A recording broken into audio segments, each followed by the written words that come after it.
unang-una, success. Pag successful ka, Hindi mo maisip. Hindi mo iniisip yun. About strategic foresight or futures thinking. Yeah. A lot of times when we talk about these two concepts or similar concept naman yan, we hear this from big corporations, Correct. malaking companies, Yeah. large entrepreneurs.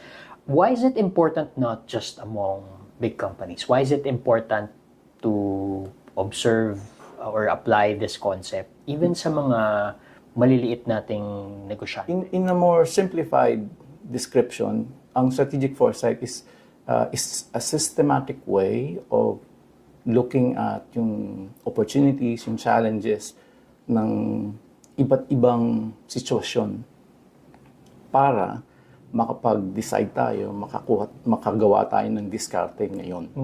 Tingnan mo yun, parang nagmamaneho, parang nagda-drive. Ikaw yung driver, ikaw yung MSME. Tinitingnan mo, sinisipat mo kung anong nangyayari dun sa windshield natin, diba? Sa harapan natin. Tinitingnan mo rin yung side mirror. Pero minsan yung tingin mo hanggang dyan lang sa unahan. Yung foresight, hinihilan niya tayo para ano pa yung pwede mangyari dun sa hindi ko nakikita. Yun yung tingin ko makakatulong sa mga MSC natin. Kung ma-embrace nila yung konsepto ng foresight na parang nagre-rehearse tayo. Paano kung may mangyaring Ang galing nung analogy mo about driving a car kasi now I'm thinking, you mentioned earlier na titingin ka sa hinaharap para may magawa ka ngayon. Yes. Bigla ko lang naisip na if you have some sort of a maps or parang Waze, no? Yeah. Alam mo nang may traffic dito, Yeah. pupunta ka pa lang doon. Ngayon pa lang, you can already do some rerouting or Exactly. switching ng daan. No? Dahil alam mo nang may traffic sa susunod mong dadaan. I mean, you don't see it right in front of you, Yeah. but you know it could happen. At saka yung pagka na-train mo yung sarili mo na may konting foresight sa mga ginagawa mo, hindi lang yung na-experience mo, kasi bit-bit mo yon na alam mo may lubak doon, may traffic doon, iwas dito. Yung foresight also forces you to see yung mga imagined na hindi pa natin na-experience. Na-rehearse natin yun. So, ready tayo, magiging adaptive tayo. Hindi yung katulad na nangyari sa akin. Sumipa ang COVID.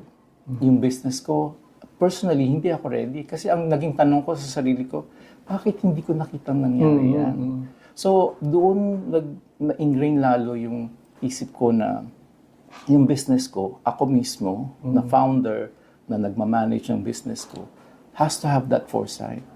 Yun yung capacity na kailangan makita mo yung mga posibleng mangyari at maging handa ka. Pag naghanda ka, kailangan magkaroon ka ng desisyon, anong gagawin mo ngayon para pag nangyari yun, hindi ka masyadong apektado. And it's a good thing that you yourself experienced it. What would you say are the challenges to using strategic foresight? Kasi ikaw mismo naging entrepreneur, hindi ba? Yes, yeah. Is it more of awareness? May takot ba sila sa strategic foresight? Do they think mahal mag-strategic foresight or mag-futures thinking in a company or in a small business? Yeah. I think maraming elemento yan. Unang-una, success. Pag successful ka, Hindi mo maisip. Hindi mo iniisip yun. So, nandun ako sa punto na ang ganda ng business. Yeah. I mean, what could go wrong? Oo. Parang ganon. Buong 2,000 nakaplano na yan kasi may mga workshop na, may mga training na, punta ako dito, punta ako doon. Just like that, di ba? Mahirap sa iba naman na yung bagong konsepto. Kasi yun na yung nakasanayan mo day in, day out, this is your approach. Pagka ganun yung mentality natin, yung mindset natin, and many of us are like that, the tendency is like, I don't need to do anything, right? And so, ang isa rin sa maganda sa strategic foresight, and maraming mga tools and methods na ginagamit ng malalaking kumpanya, yun yung for us na mga small and medium enterprises. Yun yung gusto natin matutunan para may apply natin sa sarili natin and sa business natin. Ang tip ko sa mga MSC leaders natin is that habang nagkakape ka sa umaga, mag-allot ka lang ng 15 minutes tingnan mo yung mga iba-ibang aspeto ng business mo. Mag-apply mo lang yung simple question, what if? What if nagkasakit si ganito? May war katulad niyan, may war sa Middle East, yung logistics ko, yung mga delivery ko, apektado. Doon na pa-practice yung pagkakaroon natin ng foresight capability. Magbasa ka, makinig ka, kung ano yung mga hindi mo normal na ginagawa in terms of binabasa. Kung ito lang palagi mong binabasa, maghanap ka na ibang babasahin na hindi mo binabasa. Kasi doon, matcha-challenge ka na mag-isip ng ibang way.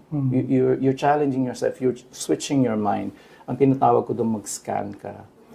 Mag-scan ka ng mga bago outside of your industry